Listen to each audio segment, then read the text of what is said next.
अस्सलाम वालेकुम friends, welcome back to Top Smarties. Drama serial Pal Do पल। यास्मीन, जिसने सुना कि उसकी बेटी को चोट पड़ गए और सारी चीज़ें छीन कर ले गए, तो जाहिर सी बात है अब माँ तो घबराकर बेटी से मिलने आई और यहाँ पर फाहरा अपने ही कसीदे गाने लगती है। यास्मीन, एक बात कहूँ तुमसे, तुम्हारी बेटी के कदम बहुत भारी हैं, इस पर कोई बहुत बुरी नज़र है।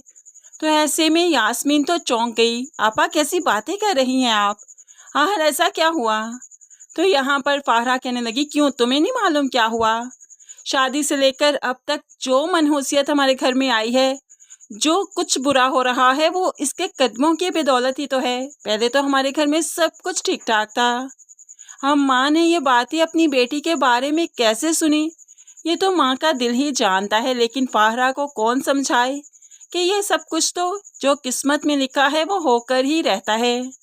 माँ कुछ दिन अपनी बेटी को अपने साथ ले जाना चाहती है ताकि नबीरा रिलैक्स हो सके, लेकिन फाहरा बेगम ने इजाज़त ही नहीं दी। इसलिए तो नबीरा नहीं जा सकी मेके। लेकिन बाद में वो शहीर से गिला करती है, रोते हुए कहने लगी, ये वही माँ बाप होते हैं शहीर, जो कि हमें उंगली पकड़कर चलना सिखाते हैं, हमें खाना खाना सिखाते हैं, पढ़ना लिखना सिखाते हैं, तरबियत करते हैं, और बाद में यही माँ बाप दूसरों की इजाज़त के मोहताज हो जाते हैं अपनी ही बेटी से मिलने के लिए। अब देखिए ना, मेरी माँ मुझे ले जाना चाहती थी, लेकिन हालांकि इजाज़त नहीं, तो वो अपनी ही बेटी को अपने ही घर नहीं ले जा पाई। ऐसे में नबीरा काफ़ी डिस्टर्ब है, रोती भी है, और शहीर सिर्फ उसे तसल्ली देने के अलावा कुछ नहीं कर सकता। दूसरी तरफ आखिरकार रिश्ते वाली का फ़ोन आ गया, जो फाहरा बेगम को गुड न्यूज़ देती है कि लड़के वाले रिदा को देखने आ रहे हैं। हालांकि लड़के वालों ने कह दिया कि वो ज़ारा को देखने जा रहे हैं। उन्होंने ज़ारा को देखा था, पसंद करते थे, इसलिए तो ज़ारा का रिश्ता लेकर जाते हैं। लेकिन रिश्ते वाली को शायद गलतफहमी हुई, ठीक से सुना नहीं, या फिर उसने ठीक से बताया नहीं फाहरा बेगम को। ऐसे में रिदा खुशी खुशी तैयार होती है, रिश्ते वाले भी आ गए। रिदा जो सज धज के सर पे दुपट्टा लेकर बैठी है, वो लड़के की माँ को क्यों नजर नहीं आई। उसके सामने ही कहने लगी, हाँ जी, हमें ज़ारा पसंद है, हमें तो ज़ारा पहली नज़र में ही पसंद आ गई थी। तो यहाँ पर फाहरा बेगम हैरान, लेकिन आप लोग तो रिदा के लिए आए हैं ना? ये मेरी बड़ी बेटी रिदा है, ज़ारा तो इससे छोटी है, इसका तो अभी रिश्ता नहीं करना मुझे। तो ऐसे में लड़के की माँ कहने लगी, नहीं, हम तो ज़ारा के लिए आए और हमने ज़ारा के बारे में ही बात की थी, मैंने तो बताया था उसे। ऐसे ही रिश्ते वाले एकदम फिर से चले गए घर में।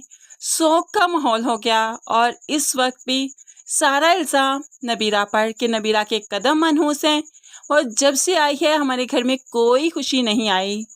नबीरा तो रो रो कर अपने आप को हलकान किए जा रही है कि आखिर उससे ऐसा क्या गुनाह हो गया कि उसने शहीर की जिंदगी में कदम रखा। लेकिन फ्रेंड्स, जहाँ पर फाहरा बेगम जैसी सासें हों तो फिर बहुएं बेचारी ऐसे ही रोया करती हैं, और अभी तक तो बहुत रोना है नबीरा ने। लेकिन फिलहाल यहाँ पर ज़ारा की शादी शुरू हो जाएगी, क्योंकि रिश्ता बहुत अच्छा है।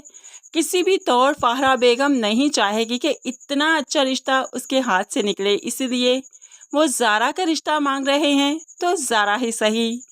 ऐसे अब रिदा घर बैठी रह जाएगी, ज़ारा की शादी हो जाएगी, तो रिदा और ज़्यादा चिड़चिड़ी हो जाएगी, बहुत ज़्यादा गुस्सा करने लगेगी कि किसी की बात को खाते में नहीं लाएगी। फिर रिदा के कदम अब जाकर डगमगाना शुरू होंगे। वो उसी इंसान से राब्ता करेगी, उससे अकेले में मिलेगी, और फिर वो कुछ कर गुजरेगी जो उसे नहीं करना चाहिए था।